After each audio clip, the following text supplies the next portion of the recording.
तो फ्रेंड्स, आज के इस लेक्चर में हम बात करेंगे इंटरसेक्शन ऑफ सेट्स क्या होता है। और ये टॉपिक है हमारा चैप्टर नंबर फर्स्ट जो कि है सेट्स उसका। और बात कर रहे हैं हम क्लास 11th की। तो चलिए बात करते हैं इंटरसेक्शन ऑफ सेट्स क्या होता है। इससे पहले वाले लेक्चर में मैंने आपको बताया था यूनियन ऑफ सेट्स क्या होता है। तो हमारा टॉपिक चल रहा है ऑपरेशंस ऑन सेट्स। तो ऑपरेशंस ऑन सेट्स में पहले हमने बात कर ली थी यूनियन ऑफ सेट्स की। अब हम बात करेंगे इंटरसेक्शन ऑफ सेट्स की। तो इंटरसेक्शन क्या होता है, पहले मैं आपको एक एग्जांपल देकर के इसको समझाऊंगा। उसके बाद डेफिनेशन वगैरह तो देखो बात की बात है, डेफिनेशन वगैरह जो है वो तो बाद में समझ में आ ही जाती है। ठीक है, पहले अपन थ्योरी लिख ले फिर बाद में अपन मीनिंग समझे उसका, इससे बढ़िया है पहले अपन इसका मीनिंग समझना है इंटरसेक्शन होता क्या है। सपोज दैट एक सेट है ए मेरे पास 1 2 3 4 5 6। ठीक है, इसमें 6 एलिमेंट ले लिए मैंने 1 2 3 4 5 6। एक और सेट ले लिया मैंने बी, इसमें एलिमेंट्स ले लिए मैंने 2 4। बस बी में एलिमेंट्स है 2 और 4। तो ए इंटरसेक्शन बी जब भी आप निकालेंगे तो आप क्या करेंगे, आप कॉमन एलिमेंट्स को देखेंगे। किसके कॉमन एलिमेंट्स को? सेट ए के और सेट बी के कॉमन एलिमेंट्स को। तो सेट ए और सेट बी में कॉमन एलिमेंट्स कौन कौन से हैं? अच्छा, यहाँ क्या करता हूँ और थोड़ा अच्छे से समझ में आया है तो यहाँ एक 2-4 और एलिमेंट ले लेते हैं, जैसे 7 8। ठीक है, एक्स्ट्रा और एलिमेंट ले लिए ताकि आपको और क्लियरली समझ में आ जाए। तो ए इंटरसेक्शन बी को सबसे पहले तो ये है कि डिनोट किससे करते हैं। तो मैं आपको बता दूं कि आपने इससे पहले देखा होगा ए यूनियन बी को तो हम डिनोट करते हैं इससे। ठीक है, सिंपल यूनियन निकाल रहे तो बीच में यू का साइन आएगा। ठीक है, ये वाला सिंबल आप यूज में लेंगे। और जब आप इंटरसेक्शन निकाल रहे हैं तो इंटरसेक्शन में इस यू को उल्टा कर दो, तो इसको अब अपन रीड करेंगे ए इंटरसेक्शन बी। तो ए इंटरसेक्शन बी क्या होगा, जैसा कि मैंने आपको बताया कि ए और बी के आप कॉमन एलिमेंट्स को देखेंगे। तो देखिए ए और बी में कॉमन एलिमेंट्स कौन से हैं? 1 यहाँ है, यहाँ पर 1 नहीं है, यहाँ 2 है, यहाँ पर भी 2 है। तो कॉमन एलिमेंट क्या हुआ? 2, जो कि दोनों सेट से बिलोंग कर रहा है। तो 2 ए में भी है और बी में भी है। इसके अलावा हमने चेक किया 4 ये जो एलिमेंट है ये ए में भी है और बी में भी है। तो कॉमन एलिमेंट्स हमने चेक किए, कॉमन एलिमेंट्स कौन कौन से हैं? 2 और 4। इसके अलावा दोनों सेट्स में कोई भी एलिमेंट कॉमन एलिमेंट नहीं है। तो हमारा आंसर क्या होगा? 2,4। इसका मतलब क्या हुआ कि ए इंटरसेक्शन जो बी होगा वो क्या होगा? ए और बी में जो कॉमन एलिमेंट्स होंगे वो होंगे। तो ए इंटरसेक्शन बी को अगर मैं डिफाइन करना चाहूं तो ए इंटरसेक्शन बी क्या है? X such that x belongs to A and x belongs to b। ये सेट बिल्डर फॉर्म में समझना बहुत जरूरी है ए इंटरसेक्शन b की डेफिनेशन। यानी कि ए इंटरसेक्शन b को जब आप डिफाइन करते हैं तो सेट बिल्डर फॉर्म में कैसे डिफाइन करते हैं? A intersection b is equal to x, यानी कि ए इंटरसेक्शन b में एलिमेंट है x। अब वो एलिमेंट्स की कैरेक्टरिस्टिक प्रॉपर्टी क्या है? ये जो x एलिमेंट होंगे वो x एलिमेंट जो है a से भी बिलोंग करना चाहिए एंड यानी और वो x एलिमेंट जो है वो b से भी बिलोंग करना चाहिए। ठीक है, तो ये a इंटरसेक्शन b का क्या है? सेट बिल्डर फॉर्म में रिप्रेजेंटेशन है। अब बात करते हैं इसके डेफिनेशन की। तो डेफिनेशन क्या होगी? Let a and b be any two non-empty sets, then intersection of a and b is the set of all elements which belongs to set A and set B। यानी ये जो लिखा है ना यहाँ सामने शॉर्ट फॉर्म में, इसी को अपन क्या कहेंगे? थ्योरेटिकली अपन डिफाइन कर देंगे। ठीक है, अब बात करते हैं ए इंटरसेक्शन बी की जो वेन डायग्राम है वो क्या होगा। इसकी डेफिनेशन तो बहुत सिंपल है, जो मैंने आपको अभी यहाँ वर्बली बताया आपकी बुक में भी वैसा का वैसा सेम एज इट इज लिखा हुआ है। आपको यहाँ मैंने जो समझाया आपकी बुक में वैसे ही थ्योरेटिकली इसको समझा रखा है 2-4 लाइन में, तो वो आप पढ़ के देखिएगा। और अगर आपको प्रॉब्लम है इन सभी से कि भाई बुक में भी नहीं देखना, तो मैं आपको पीडीएफ नोट्स प्रोवाइड कर दूंगा जिसका लिंक आपको डिस्क्रिप्शन में मिल जाएगा आराम से। ठीक है, तो बात करते हैं इसके वेन डायग्राम की। तो इसका वेन डायग्राम क्या बनेगा, देखो वेन डायग्राम बनाने के लिए आपको पता है कि आपको क्या करना पड़ेगा, सबसे पहले एक यूनिवर्सल सेट बनाना पड़ेगा। यूनिवर्सल सेट को आप किससे रिप्रेजेंट करते हैं, रेक्टेंगल से, ठीक है। तो ये हो गया यूनिवर्सल सेट। अब ए इंटरसेक्शन बी को दिखाना है, तो फर्स्ट ये जो सर्कल लिया है, क्लोज्ड कर्व लिया है, ये ले लिया ए, और सेकंड क्लोज्ड कर्व ले लिया हमने बी। तो ये हो गया हमारा ए, ये हो गया हमारा बी। अब ए इंटरसेक्शन बी क्या होगा भाई, ए इंटरसेक्शन बी में हम क्या करते हैं, कॉमन एलिमेंट्स ले लें। तो ये पूरा जो फर्स्ट सर्कल है, ये पूरा जो फर्स्ट सर्कल है, ठीक है ना, ये पूरा, ये तो है ए, और ये जो पूरा जो सेकंड सर्कल है, ये पूरा सेकंड सर्कल क्या है, पूरा सेट बी। बट इनका कॉमन रीजन कौन सा है, आपको दिखाई दे रहा है, ए और बी का कॉमन जो रीजन है वो ये है। इसका मतलब ए इंटरसेक्शन बी क्या होगा, ये वाला रीजन जिसको मैंने डार्क किया है, ठीक है। ये डार्क यानी कि ये जो शेडेड पार्ट है, ये किसको रिप्रेजेंट कर रहा है, ए इंटरसेक्शन बी को। क्लियर है। तो ए इंटरसेक्शन बी क्या होगा, ए का और बी का कॉमन रीजन कौन सा है, ये वाला, जिसको मैंने ब्लैक डॉट से डार्क कर दिया। अब बात करते हैं कि ए इंटरसेक्शन बी से ही एक चीज निकल करके आती है, वो होता है डिसजॉइंट सेट। तो डिसजॉइंट सेट क्या होता है, देखो एक कॉन्सेप्ट निकल करके आता है डिसजॉइंट सेट्स का। तो डिसजॉइंट सेट्स क्या होता है, तो if A intersection B is equals to 5, कहने का मतलब यह है कि जब आप ए का और बी का इंटरसेक्शन लेंगे और इनका इंटरसेक्शन किसके इक्वल आ जाए, 5 के इक्वल। 5 क्या है, एम्प्टी सेट, यानी कि ए और बी में कोई भी एलिमेंट कॉमन एलिमेंट नहीं है। सपोज दैट मैं कहता हूं कि if A is equals to 1 2 3 और मैं कहता हूं बी इज इक्वल्स टू 4 5 6, तो आप बताइए ए और बी में कोई भी एलिमेंट कॉमन है क्या, नहीं है। तो आप यही तो कहेंगे कि A intersection B is equals to क्या है, एम्प्टी सेट है। अब आप कहेंगे यहाँ तो आपने 5 लिखा है, यहाँ ये कर्ली ब्रैकेट लगा दिया।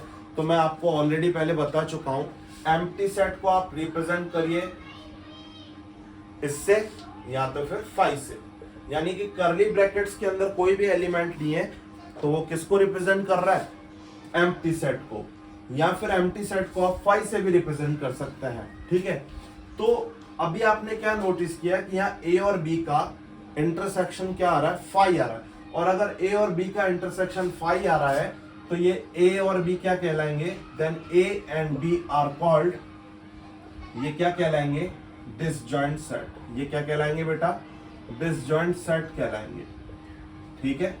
ये दोनों डिसजॉइंट सेट्स हैं। आप देख रहे होंगे पसीना बहुत आ रहा है, क्योंकि फैन को थोड़ा सा कम करके पढ़ाना पड़ता है ताकि फैन की आवाज ना आए। अभी इतना यानी हमारा सेटअप बड़ा नहीं है कि हम एसी वगैरह लगाएं, तो थोड़ा सा मेहनत करनी पड़ेगी उसके लिए, उसके बाद एसी भी लगवाएंगे। तो डिसजॉइंट सेट क्या होता है वो आपको समझ में आ गया होगा। अब हम बात करेंगे properties of intersection of sets की। उससे पहले आप इसको नोट कर लीजिए। तो गाइस, फ्रेंड्स, स्टूडेंट्स, इससे पहले वाले लेक्चर में आपने देखा होगा कि हमारा इंटरसेक्शन ऑफ सेट्स कंप्लीट हो चुका है, और मैंने आपको कहा था कि अब मैं आगे प्रॉपर्टीज ऑफ इंटरसेक्शन की बात करूंगा। और आपने देखा भी होगा मेरी शर्ट कुछ और थी, आज ये 3 दिन बाद लेक्चर बना रहा हूँ।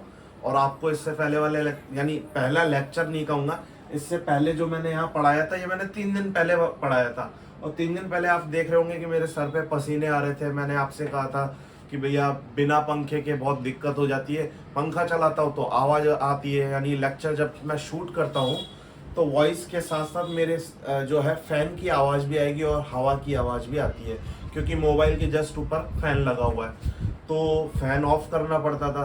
बट अब इसका सॉल्यूशन एक ही है कि एसी लगा ले अपन।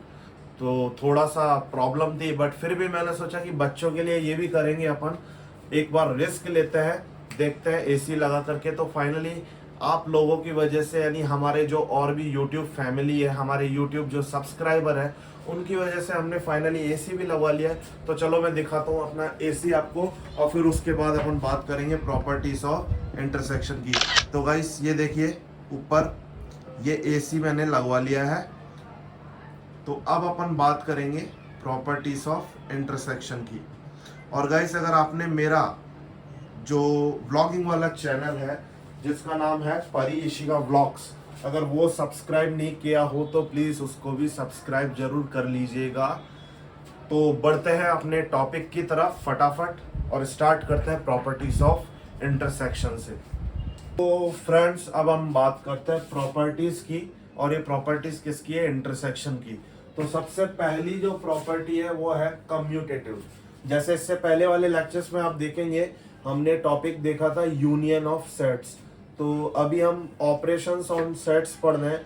ऑपरेशंस में यूनियन में ऑलरेडी करवा चुका हूँ, आप प्रीवियस लेक्चर में आपको रेफर करूंगा तो आप उसमें देख लीजिएगा। उसमें भी प्रॉपर्टीज है। प्रॉपर्टीज लगभग मैथमेटिक्स में सेम ही चलती है। सेम मीन्स डिपेंड करता है ऑपरेशन पे। सेम का मतलब नाम सेम होता है बस, ठीक है। तो सबसे पहले प्रॉपर्टीज जो होती है ना, प्रॉपर्टीज में सबसे पहली जो प्रॉपर्टी होती है वो होती है कम्यूटेटिव। तो इंटरसेक्शन में हम बात करेंगे कम्यूटेटिव प्रॉपर्टी की। कम्यूटेटिव प्रॉपर्टी को ये फॉलो करता है या नहीं करता, ठीक है। तो पहले तो आपको ये समझाना पड़ेगा ऑपरेशंस क्या है और प्रॉपर्टी कम्यूटेटिव प्रॉपर्टी है क्या एक्चुअल है। जैसे मैं आपसे बात करूं कि एडिशन ऑपरेशन है, यहाँ पे ऑपरेशन आपको कौन सा दिखाई दे रहा है? एडिशन। ऐसे ही मल्टीप्लाई भी होता है ऑपरेशन, डिवाइड भी होता है, ठीक है ना। ये सारे ऑपरेशन होते हैं, प्लस माइनस मल्टीप्लाई डिवाइड। तो अगर मैं 2 + 3 की बात करूं और अगर मैं 3 + 2 की बात करूं तो आप 2 + 3 करो या 3 + 2 करो, आंसर तो सेम ही आएगा। यानी कि रियल नंबर में मैं बात कर रहा हूं, अभी मैं इंटरसेक्शन की बात ही नहीं कर रहा, इंटरसेक्शन ऑफ सेट्स की मैं बात ही नहीं कर रहा, अभी मैं रियल नंबर्स में बात कर रहा हूं। रियल नंबर्स में अगर हम बात करें तो जो एडिशन ऑपरेशन होता है वो कम्यूटेटिव लॉ को फॉलो करता है, ठीक है। क्योंकि आपको भी पता है 2 + 3 3 + 2 के इक्वल होगा। तो अगर यहाँ पे अगर अपन ऑपरेशन क्या करें, मल्टीप्लाई कर दें, तो आपको भी पता है 3 × 6 या 6 × 3 क्या होंगे? इक्वल होंगे। तो यहाँ पे भी ये कम्यूटेटिव लॉ को फॉलो कर रहा है, बट यहाँ कम्यूटेटिव लॉ को फॉलो कौन कर रहा है? मल्टीप्लीकेशन जो ऑपरेशन है वो कर रहा है। और किस में कर रहा है? रियल नंबर्स में। अब हमारा ऑपरेशन यहाँ पर क्या है? इंटरसेक्शन। और अब हम किस में बात कर रहे हैं? सेट्स में, यानी सेट थ्योरी की हम बात कर रहे हैं। तो कम्यूटेटिव प्रॉपर्टी क्या होगी सेट थ्योरी में? देखिए, इंटरसेक्शन जो होता है दो सेट का वो क्या होता है? उसको किससे रिप्रेजेंट करते हैं? ए इंटरसेक्शन बी से। और अगर मैं आपसे कहूं कि ए में एलिमेंट है मेरे 1 2 3 4 5 और बी में एलिमेंट है हमारे पास 2 5 6 8, तो ए इंटरसेक्शन बी क्या होगा? तो ए इंटरसेक्शन बी मैं आपको पहले भी बता चुका हूं, ए इंटरसेक्शन बी होता है कॉमन एलिमेंट्स, यानी ए में और बी में जो कॉमन एलिमेंट्स हैं वो ए इंटरसेक्शन बी में आएंगे। तो यहाँ देखिए ए में और बी में कौन कौन से कॉमन एलिमेंट्स हैं? यहाँ पर भी 2 है, यहाँ पर भी 2 है, तो ये 2 आ जाएगा। यहाँ पर 5 है, यहाँ पर भी 5 है, तो ये 5 आ जाएगा। इसके अलावा कोई भी एलिमेंट कॉमन एलिमेंट नहीं है दोनों में। तो आपके ए इंटरसेक्शन बी में कौन कौन से एलिमेंट्स आएंगे? 2, 5। अब अगर मैं यहाँ पे बी इंटरसेक्शन ए की बात करूं तो बी इंटरसेक्शन क्या होगा? जैसे ए इंटरसेक्शन बी में हम क्या करते हैं? ए और बी में कॉमन एलिमेंट्स देखते हैं, वैसे बी इंटरसेक्शन ए में क्या करेंगे? सेम वही, बी और ए में कॉमन एलिमेंट्स देखेंगे। तो बी और ए में बोलो या ए और बी में बोलो, आंसर तो सेम ही आएगा ना, 2, 5। तो कहने का मतलब यह है कि ए इंटरसेक्शन बी निकालो या बी इंटरसेक्शन ए निकालो, दोनों का आंसर क्या आएगा? सेम आएगा। और इसी प्रॉपर्टी को आप बोलते हैं कम्यूटेटिव प्रॉपर्टी। कम्यूटेटिव प्रॉपर्टी को इंटरसेक्शन जो है सेट्स का वो फॉलो करता है, फुलफिल करता है। यानी कि इंटरसेक्शन ऑफ सेट्स जो है वो कम्यूटेटिव लॉ को फॉलो करता है या फुलफिल करता है। तो ये आपका है कम्यूटेटिव लॉ। सेकंड है आपका एसोसिएटिव लॉ। एसोसिएटिव लॉ क्या होता है? देखिए, एसोसिएटिव लॉ में क्या करते हैं हम? 3 सेट्स लेते हैं, यानी कि A intersection B intersection C is equals to A intersection B intersection C. यहां पर आप क्या देख रहे हैं कि ए इंटरसेक्शन, फिर ब्रैकेट में है बी इंटरसेक्शन सी, और यहां ब्रैकेट में पहले है ए इंटरसेक्शन बी, फिर है इंटरसेक्शन सी। इसको रीड कैसे करते हैं पहले तो वो आप सीखो। तो पहले अपन बोलेंगे ए इंटरसेक्शन और फिर थोड़ा सा गैप देंगे, फिर बी इंटरसेक्शन सी को एक साथ बोलेंगे क्योंकि ये साथ में है ना, बी इंटरसेक्शन सी। सिमिलरली यहाँ पे ए इंटरसेक्शन बी को साथ में बोलेंगे, फिर थोड़ा सा गैप देंगे, फिर बोलेंगे इंटरसेक्शन सी। तो इसको कैसे बोलते हैं, एसोसिएटिव प्रॉपर्टी को, ए इंटरसेक्शन थोड़ा gap, B intersection C is equals to A intersection B intersection C. तो कहने का मतलब यह है कि इंटरसेक्शन ऑफ सेट्स जो है वो एसोसिएटिव लॉ को फॉलो करता है। एसोसिएटिव लॉ क्या है, रियल नंबर्स में भी समझ लेते हैं अपन। अगर आपके पास अगर मान लो एडिशन ऑपरेशन है तो रियल नंबर में क्या होगा, सपोज दैट मैं आपसे कहता हूं 2 plus 3 plus 6 is equals to 2 plus 3 plus 6। दोनों का आंसर सेम आएगा कि नहीं आएगा। आप क्या करते हैं रियल नंबर में, पहले ब्रैकेट को सॉल्व करते हैं। तो ब्रैकेट को आप पहले सॉल्व करेंगे, 3 प्लस 6 कितना होता है 9, उसके बाद 2 में ऐड करेंगे, यहाँ 2 प्लस 3 करेंगे पहले 5, फिर 6 करेंगे।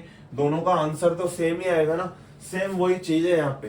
पहले आप ब्रैकेट को सॉल्व करेंगे, ब्रैकेट को सॉल्व करने का मतलब यह है पहले आप बी का इंटरसेक्शन निकालेंगे सी के साथ, यानी कि आपके पास 3 नॉन एम्प्टी सेट होंगे ए बी एंड सी। तो एसोसिएटिव लॉ को आप प्रूफ करने के लिए पहले आप लेफ्ट हैंड साइड को सॉल्व करेंगे, यानी कि पहले आप बी इंटरसेक्शन सी निकालेंगे, बी इंटरसेक्शन सी की जो वैल्यू आएगी उसका आप इंटरसेक्शन लेंगे ए के साथ। फिर राइट हैंड साइड में क्या करेंगे, पहले आप ए का बी के साथ इंटरसेक्शन लेंगे, उसके बाद ए इंटरसेक्शन बी की जो वैल्यू आएगी उसका इंटरसेक्शन लेंगे आप सी सेट के साथ। तो ये जो लॉ है ये कहलाता है आपका एसोसिएटिव लॉ। अगर इसमें किसी को लगता है कि साथ में मैं एग्जांपल्स भी बताया करूं तो आप प्लीज कमेंट में मुझे कमेंट करके बताइएगा कि मुझे एग्जांपल्स भी साथ में बताने चाहिए क्या। बट मुझे ऐसा कुछ लगता नहीं है, मेरे हिसाब से स्टूडेंट्स को ये समझ में आता होगा, ये आराम से समझ में आ गया होगा करना क्या है इसमें। आगे बढ़ते हैं, आगे जो है वो है लॉ ऑफ फाई। तो लॉ ऑफ फाई का मतलब क्या, आपको भी पता है कि फाई क्या होता है, एम्प्टी सेट होता है। फाई किसको रिप्रेजेंट करता है, एम्प्टी सेट को। अब देखिए एम्प्टी सेट क्या होगा, यही तो होता है एम्प्टी सेट, जिसके अंदर कोई भी एलिमेंट ना हो, एक भी एलिमेंट नहीं हो। अब आप इसका इंटरसेक्शन किसी भी सेट के साथ ले लीजिए, आंसर क्या आएगा, एम्प्टी सेट ही तो आएगा। कहने का मतलब यह है कि अगर मैं ए का इंटरसेक्शन लूं एम्प्टी सेट के साथ तो क्या आएगा, एम्प्टी सेट ही तो आएगा, क्योंकि दोनों में कोई भी कॉमन एलिमेंट होंगे ही नहीं। मान लीजिए ए कोई एक नॉन एम्प्टी सेट है, मान लीजिए ये वाला जो सेट है ना ये ए सेट है, इसका मैं इसके साथ इंटरसेक्शन ले रहा हूं तो कॉमन एलिमेंट है ही नहीं, आंसर क्या आएगा, एम्प्टी सेट ही आएगा, यानी कोई भी कॉमन एलिमेंट आएगा ही नहीं। तो इसको बोलते हैं आप लॉ ऑफ फाई। इसके बाद हम बात करेंगे law of you. Law of you का मतलब यूनिवर्सल सेट के साथ आप इंटरसेक्शन लेंगे तो क्या होगा, तो ये है आपका लॉ ऑफ यू। यानी कि हम जब इंटरसेक्शन लेंगे ए का यू के साथ, अब यू क्या है, यूनिवर्सल सेट। मान लीजिए यूनिवर्सल सेट में ए से तो जाहिर सी बात है यूनिवर्सल सेट में ए से ज्यादा एलिमेंट्स होंगे। सपोज दैट मैं यहाँ एक यूनिवर्सल सेट नोट डाउन कर रहा हूं, यहाँ पे एक मैं यूनिवर्सल सेट को डिफाइन कर रहा हूं, u is equal to suppose that मैंने कहा 1 2 3 4 5 6 7 8 9 10। अब आपको क्या करना है, u का और a का इंटरसेक्शन लेना है। तो ये u है और ये a है, तो u इंटरसेक्शन a बोलो या a इंटरसेक्शन u बोलो, बात तो एक ही है। चलो a इंटरसेक्शन u बोल देता हूं मैं, ठीक है ना, u लिख दिया। यहाँ हम क्या कर रहे हैं, ए का इंटरसेक्शन निकाल रहे हैं यूनिवर्सल सेट के साथ। इंटरसेक्शन की जो डेफिनेशन मैंने बताई क्या होती है कि हम दोनों में कॉमन एलिमेंट्स देखते हैं। तो दोनों में कॉमन एलिमेंट्स क्या हैं, ए के तो सारे एलिमेंट्स आएंगे, तो आप ए के सारे एलिमेंट्स लिख दीजिए। तो 1 2 3 4 5।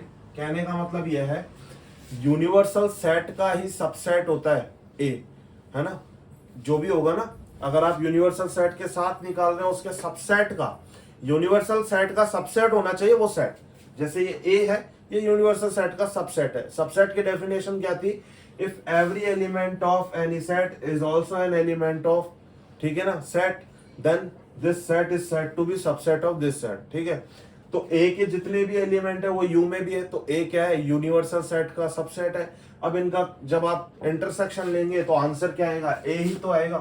तो इसको बोलते हैं लॉ ऑफ यू। इसको बोला आपने लॉ ऑफ फाई, चलो वहां लिख ही दिया लेफ्ट हैंड साइड में, और इसको बोलते हैं लॉ ऑफ यू। अब एक रूल आता है, उस रूल को बोलते हैं आप आइडेम्पोटेंट लॉ। एक और लॉ आता है जिसको आप बोलते हैं आइडेम्पोटेंट लॉ। आइडेम्पोटेंट लॉ क्या होता है? आइडेम्पोटेंट लॉ, आइडेम्पोटेंट लॉ क्या होता है? हम ए सेट का इंटरसेक्शन लेंगे ए सेट के साथ, तो दोनों में जब एलिमेंट्स ही सेम होंगे तो आंसर क्या आएगा? ए ही तो आएगा। भाई ए का ए के साथ ही इंटरसेक्शन ले रहे हो, दोनों में कॉमन एलिमेंट्स कौन से होंगे? सेम ए के जो एलिमेंट्स है वो ही आएंगे, यानी कि हमारा आंसर जो आएगा वो क्या आएगा? ए ही आएगा। और इस लॉ को बोलते हैं आइडेम्पोटेंट लॉ। आगे बढ़ते हैं आइडेम्पोटेंट लॉ के बाद, आगे है हमारा डिस्ट्रीब्यूटिव लॉ। तो डिस्ट्रीब्यूटिव लॉ दो हैं यहाँ पे, डिस्ट्रीब्यूटिव लॉ।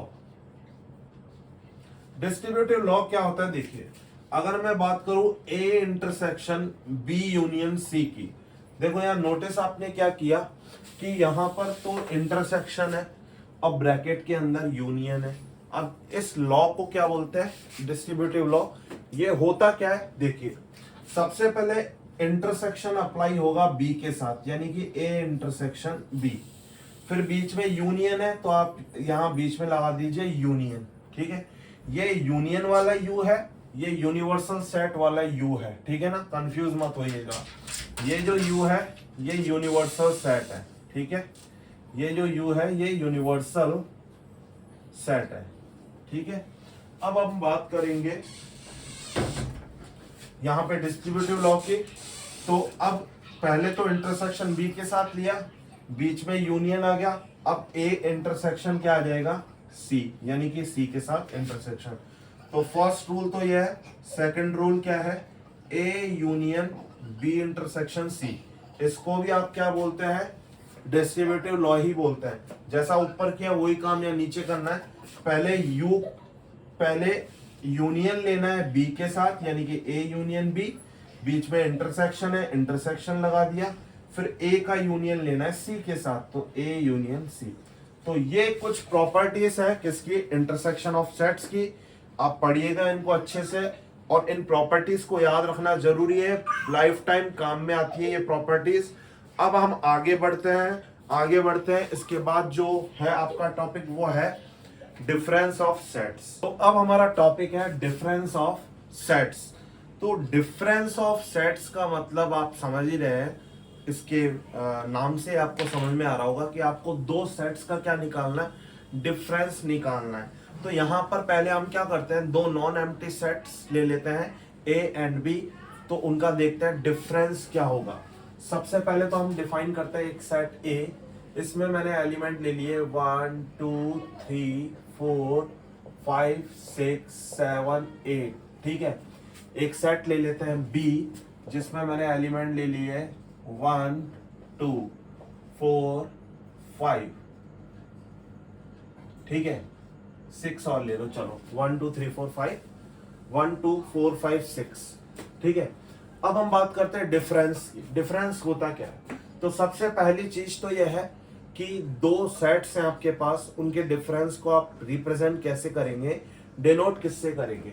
तो डिनोट करते हैं a माइनस बी से या फिर b माइनस ए से। दोनों का मतलब अलग अलग है। ठीक है ना, दोनों का मतलब अलग अलग है। यहाँ आप a माइनस बी निकाल रहे हैं, यहाँ आप b माइनस ए निकाल रहे हैं, बट आप दोनों को बोलेंगे क्या? Difference of sets. ठीक है, तो a माइनस बी की वैल्यू क्या होगी? अभी मैं डेफिनेशन वगैरह सबकी बात करूंगा, बट पहले मैं आपको कॉन्सेप्ट समझा रहा हूं होता क्या है डिफरेंस ऑफ सेट्स। तो आप बिल्कुल बेफिक्र रहिएगा, सारी चीजें समझेंगे अपन स्टेप बाय स्टेप। तो सबसे पहले अपन फंडा समझ लेते हैं कि भैया a माइनस बी होता क्या है, यानी डिफरेंस ऑफ सेट्स क्या होता है, a माइनस बी क्या होता है, b माइनस ए क्या होता है। तो a माइनस बी क्या होगा, देखिए आपको क्या करना है, a के एलिमेंट में से b के एलिमेंट्स को बाहर निकाल देना है। बाहर निकालने का मतलब यानी इन द सेंस उनको इग्नोर करना है, ठीक है। तो a में जो एलिमेंट्स है इसमें आप चेक कीजिए b के कौन कौन से एलिमेंट है। तो आपने चेक किया 1 है, 1 को इग्नोर कर दो, 2 है, 2 को इग्नोर कर दो। आप यहाँ देख रहे हैं यहाँ 3 नहीं है, यहाँ 3 है। यानी आपको क्या करना है, सेट A में से सेट B के एलिमेंट्स को बाहर निकालना है। तो 1 और 2 को बाहर निकाल दिया तो 3 को तो आपको लिखना ही पड़ेगा ना।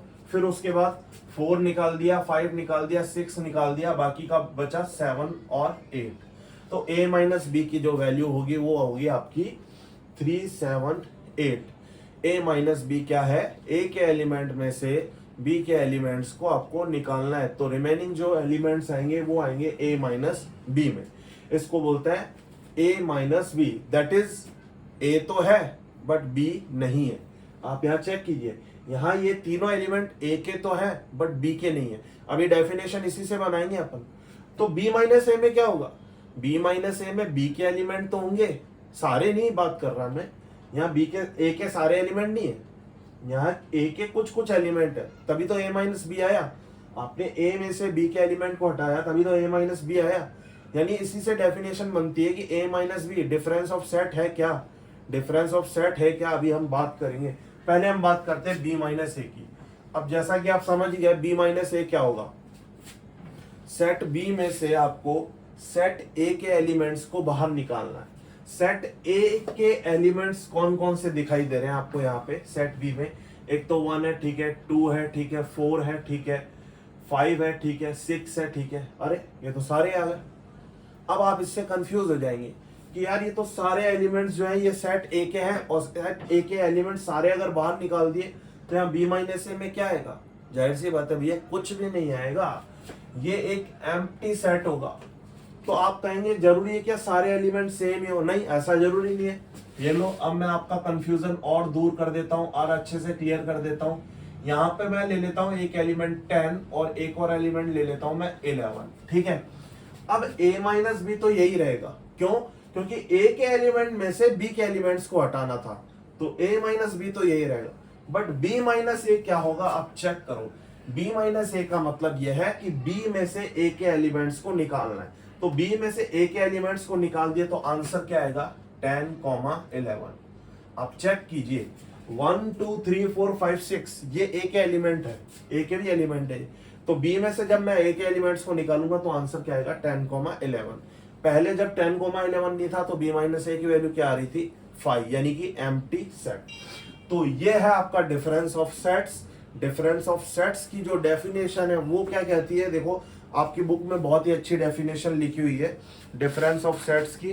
The difference of sets A and B in this order is the set of elements which belongs to A but not to B। यानी कि A माइनस बी का क्या मतलब क्या है, A माइनस बी का मतलब मैं इसको सेट बिल्डर फॉर्म में लिख रहा हूं, जो डेफिनेशन है इसकी सेट बिल्डर फॉर्म में। तो A माइनस बी का मतलब यह है कि इसमें ऐसे X होंगे, X का मतलब एलिमेंट्स, इसमें ऐसे एलिमेंट्स होंगे जो कि A से तो बिलोंग करेंगे बट B से बिलोंग नहीं करेंगे। और B माइनस ए का मतलब क्या है, B माइनस ए का मतलब यह है कि B माइनस ए जो सेट होगा उसमें ऐसे एलिमेंट्स होंगे X जो B से तो बिलोंग करेंगे बट A से बिलोंग नहीं करेंगे। ये डिफरेंस ऑफ सेट्स की डेफिनेशन है। आपको ये लगता होगा ये क्या बोलते हैं सर डेफिनेशन है। अरे भैया किसी चीज को एक परिभाषा देना, यानी ये क्या है, परिभाषा ही तो है, ये एक डेफिनेशन ही तो है। तो किसी चीज को आप डिफाइन कर रहे हैं, वही उसकी क्या है, डेफिनेशन है। आप यहाँ A माइनस बी को डिफाइन कर रहे हैं तो ये इसकी डेफिनेशन है तो ये एक सेट, बट इस सेट को आपने जो डिफाइन किया है ये इसके डेफिनेशन है। तो डेफिनेशन में क्या कह रहा है कि वो X जो है, यानी X क्या है, A माइनस बी के एलिमेंट, A माइनस बी में ऐसे एलिमेंट्स होंगे जो A से तो बिलोंग करेंगे बट B से नहीं करेंगे। और यही काम अभी मैंने आपको समझाया था इन दोनों में कि भैया A माइनस बी में क्या कर रहा है, B के एलिमेंट्स को बाहर निकालना है। तो देखो B के एलिमेंट्स को बाहर निकाल दिया। B माइनस ए में से क्या करना है, A के एलिमेंट्स को बाहर निकालना है। तो देखो A के एलिमेंट्स को बाहर निकाल दिया। तो ये है डिफरेंस ऑफ सेट्स। इसके बाद अपन बात करें डिफरेंस ऑफ सेट्स के प्रॉपर्टीज वगैरह की, तो इसमें कुछ ऐसी प्रॉपर्टीज वगैरह दिखाई नहीं दे रही आपकी बुक में। इसके बाद अगर अपन वेन डायग्राम की बात करें तो वो सबसे ज्यादा इंपॉर्टेंट जो है टॉपिक है आपका वेन डायग्राम।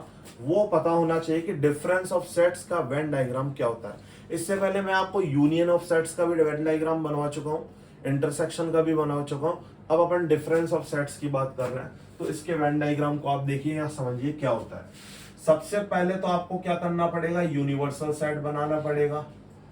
यूनिवर्सल सेट किससे बनाते हैं आपको भी पता है, रेक्टेंगल से। तो ये बन गया आपका यूनिवर्सल सेट। अब आपको जाहिर सी बात है डिफरेंस ऑफ सेट्स दिखाना है, दो सेट लेने पड़ेंगे ए एंड बी, और वो ए और बी क्या है, यूनिवर्सल सेट के सबसेट। तो ये तो यूनिवर्सल सेट है, ये ले लिया मैंने सेट ए और ये ले लिया हमने सेट बी। अब डिफरेंस ऑफ सेट का मतलब क्या है, ए माइनस बी क्या है। वेन डायग्राम में आप इसको कैसे रिप्रेजेंट करेंगे, अभी मैंने रिप्रेजेंट नहीं किया, अभी जस्ट बस एक ऊपर से फिगर बनाया। अब मेरे को रिप्रेजेंट करना है भैया यहाँ पे ए माइनस बी क्या है। तो वेन डायग्राम में ए माइनस बी क्या होगा, देखो मैं रेड कलर से इसको ड्रॉ कर रहा हूं। ए माइनस बी का मतलब क्या है बेटा, ए में से बी के एलिमेंट्स को बाहर निकालना है। तो आप क्लियरली यहाँ नोटिस कर सकते हैं कि ये जो एलिमेंट्स है ये तो कॉमन एलिमेंट्स है। बीच वाला एरिया क्या है, कॉमन एरिया है ना ए और बी का। तो ये आपका सेट ए है और ये वाला सेट आपका बी है, ये कॉमन एलिमेंट्स है। ये तो क्या हो गया, ए इंटरसेक्शन बी। आपको क्या करना है, ए में से बी के एलिमेंट्स को निकालने। तो आप ध्यान से देखिए, ए में से जब आप बी के एलिमेंट्स को बाहर निकालेंगे तो जो रीजन होगा वो ये वाला रीजन होगा। आप चेक कर लीजिए, ये वाला रीजन होगा, ये वाला। ठीक है, आई बात समझ में। यानी कि यहां पे आप देख रहे हैं ये कॉमन एलिमेंट्स है ए और बी के। आपको काम क्या करना है, ए में से बी को एलिमेंट्स को बाहर निकालना है। तो ये वाला रीजन ही तो होगा, ए माइनस बी। अच्छा, अगर मैं आपसे पूछूं बी माइनस ए क्या होगा, तो देखो सबसे पहली चीज तो ये है, ये मैं आपको रेड कलर में जो मैंने दिखाया है ये है आपका ए माइनस बी। अब मैं आपसे पूछूं बी माइनस ए क्या है, तो बी माइनस ए मैं ग्रीन ये ब्लू कलर से ड्रॉ कर रहा हूं। बी माइनस ए क्या होगा, ये वाला रीजन। बी में से ए के एलिमेंट्स को बाहर निकालना है। तो ये वाला जो रीजन है ना, ये वाला, ये पूरा रीजन, ये पूरा क्या है, बी माइनस ए। भाई देखो ये जो सेकंड सर्किल है, ये जो पूरा सेकंड सर्कल है, ये तो पूरा बी है। अब बी में ये जो एलिमेंट्स आ रहे हैं यहाँ पे एक ए के हैं, ए के एलिमेंट्स को बाहर निकाल दिया। तो ये वाला जो रीजन है, ये कौन सा रीजन है, बी माइनस ए। ठीक है, तो इसको मैंने यहाँ डाल दिया बी माइनस ए। अब एक और रीजन बचा सिर्फ केवल ए इंटरसेक्शन बी, तो वो आपको दिखाई दे रहा है। ए इंटरसेक्शन बी का मतलब क्या होता है, कॉमन एलिमेंट्स, ए और बी के कॉमन एलिमेंट्स। तो ये जो बीच वाला पार्ट है जिसको मैं ब्लैक कलर से पूरा डार्क कर रहा हूं, ये जो रीजन है ये कहलाता है आपका ए इंटरसेक्शन बी। तो मैंने इसमें आपको तीनों चीजें बता दी, ए माइनस बी क्या होगा, ए इंटरसेक्शन बी क्या होगा, और बी माइनस ए क्या होगा। और ए यूनियन बी का ऑलरेडी मैं बनवा चुका हूं, ए इंटरसेक्शन बी का भी मैं ऑलरेडी बनवा चुका था, बट यहाँ पे भी मैंने एक बार और आपको बता दिया है। अब इसके अलावा और भी कुछ वेन डायग्राम्स है जो कि इंपॉर्टेंट है, उनके बारे में भी अपन आगे बात करेंगे। आपकी एक्सरसाइज में भी कुछ वेन डायग्राम्स है। तो अभी के लिए फिलहाल आज के इस लेक्चर को यही खत्म करते हैं। आपको अगर मेरे वीडियोस पसंद आ रहे हैं तो मेरे वीडियो को लाइक जरूर कीजिएगा और अपने फ्रेंड्स के साथ शेयर भी कीजिएगा। और मेरा जो व्लॉगिंग चैनल है इसको भी आप सब्सक्राइब कर लीजिए। आपको पता ही होना चाहिए कि आपके सर कितने यूट्यूब चैनल रन करते हैं। एक तो ये स्टडी स्पेस हो गया, एक फन विद परी क्यूट हो गया, एक परी इशिका व्लॉग्स हो गया, एक और चैनल है जिसपे हमारे 1 लाख सब्सक्राइबर होने वाले हैं। उसपे जब 1 लाख सब्सक्राइबर होंगे उसके बाद उसका मैं नाम बताऊंगा आप लोगों को। अभी तक मेरी पब्लिक को पता नहीं है कि उसका नाम क्या है, तो अभी मैं उसका नाम नहीं बताऊंगा, 1 लाख हो जाने दो। और 1-2 और सरप्राइज है, कुछ नया स्टार्ट करने वाला हूं बेटा, क्योंकि परी का कुछ मैंने देखा है अलग ही कुछ, तो नया यानी चैनल स्टार्ट करने का सोच रहा हूँ। इंस्टाग्राम पे भी रील्स डालूंगा। तो मुझे क्या है, पब्लिक चाहिए भैया, फॉलोअर्स चाहिए, पैसा नहीं चाहिए। मैं तुम लोगों के लिए मेहनत कर रहा हूँ, तो सपोर्ट करना। मिलते हैं नेक्स्ट लेक्चर में। Thank you.